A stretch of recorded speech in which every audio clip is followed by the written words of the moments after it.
What's something from everyday life that was completely obvious 15 years ago, but seems to confuse the younger generation today? File systems. A lot of college grads or college interns apparently have no idea how a file system works. Reading some of these responses makes me think people don't realize 15 years ago was 2009, not 1985. Remembering phone number of friends and families. Even to this day I can still remember some of my friends' number from over 15 years ago. Having a dedicated device for listening to music, for example iPod, Walkman, etc. What the sound of a busy signal means. File structures.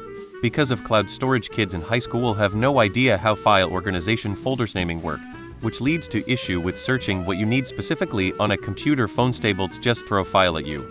We had specific folders for GCSE coursework for them, and would spend ages on explaining how to save in particular spot, and a term later would hear miss my work disappeared to find it in their personal docs. Telling time on an analog clock, apparently, that it wasn't even all that long ago when the vast majority of people just didn't have the internet or had really bad internet.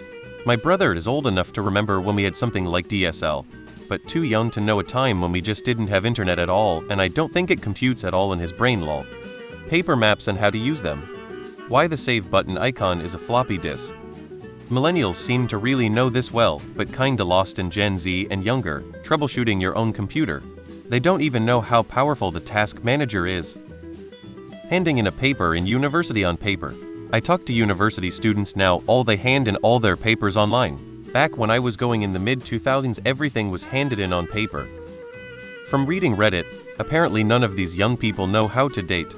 Needing to ring the doorbell at your friends' houses to see if they are home, and if they want to play outside. You shouldn't bring your parents to a job interview. That being constantly tracked, surveyed, and recorded isn't good. I'm a teacher and the kids think it is some mythological world where children leave the house, go on adventures, and return home before the streetlights go up. Longer than 15 years ago. But in movies, when someone would call someone and they would answer the phone, you knew where they were. The phone was wired into their house. And the opposite, you just knew you were not going to be able to get a hold of them while they were out traveling. It was just impossible, and that was accepted. The phone hand gesture mimic. I pretended to answer the phone with a banana like a standard landline phone. My niece was confused as fuck. XD. Streaming Netflix was still novel rather than DVDs via mail. Also, TiVo was a big thing for DVR.